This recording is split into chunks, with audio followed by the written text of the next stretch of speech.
राजस्थान के जैसलमेर जिले में स्थित कुलधारा गांव की कहानी भारत की सबसे प्रसिद्ध और भूतिया कहानियों में से एक मानी जाती है।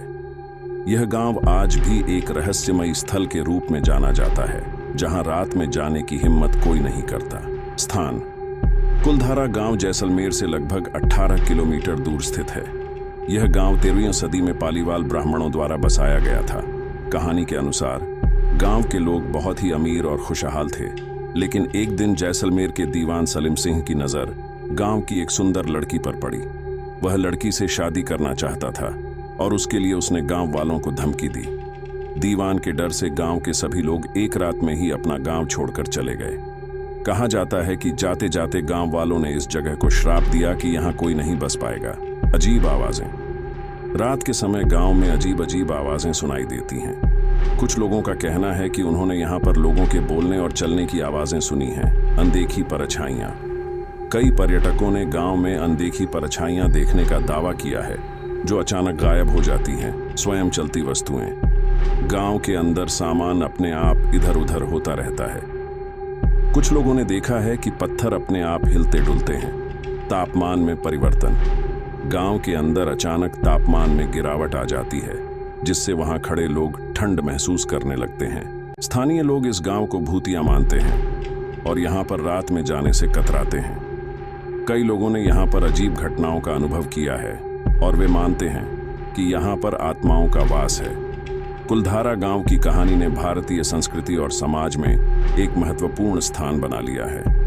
यह कहानी कई पुस्तकों, टीवी कार्यक्रमों और फिल्मों में भी दिखाई गई है।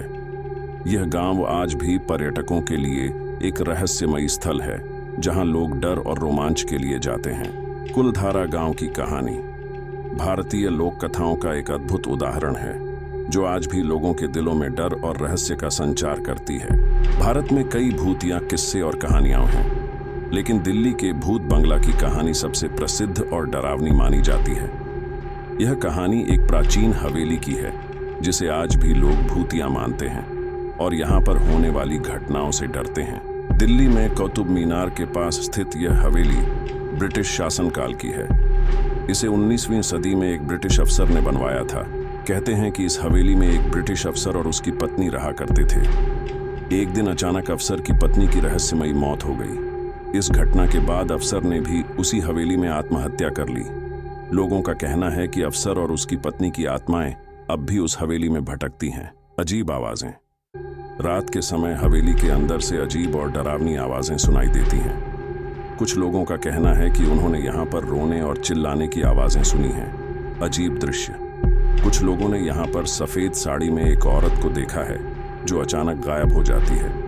यह औरत हवेली के अंदर और बाहर घूमती रहती है। स्वयं चलती वस्तुएं: हवेली के अंदर सामान अपने आप इधर उधर होता रहता है। कुछ लोगों ने देखा है कि फर्नीचर अपने आप हिलते डुलते हैं। तापमान में परिवर्तन: हवेली के अंदर अचानक तापमान में गिरावट आ जाती है, जिससे वहां खड़े लोग ठंड महसूस करने लगते हैं। स्थानीय लोग इस हवेली को भूतिया मानते हैं और यहां पर जाने से कतराते हैं। कई लोगों ने यहां पर अजीब घटनाओं का अनुभव किया है और वे मानते हैं कि यहां पर आत्माओं का वास है। भूत बंगला की कहानी ने भारतीय संस्कृति और समाज में एक महत्वपूर्ण स्थान बना लिया है। यह कहानी कई पुस्तकों, टीवी कार्यक्रमों और फिल्मों में भी दिखाई गई है। यह हवेली आज भी पर्यटकों के लिए एक रहस्यमयी स्थल है, जहां लोग डर और रोमांच के लिए जाते हैं। भूत बंगला की कहानी भारतीय लोक कथाओं का एक अद्भुत उदाहरण है, जो आज भी लोगों के दिलों में डर और रहस्य का संचार करती है।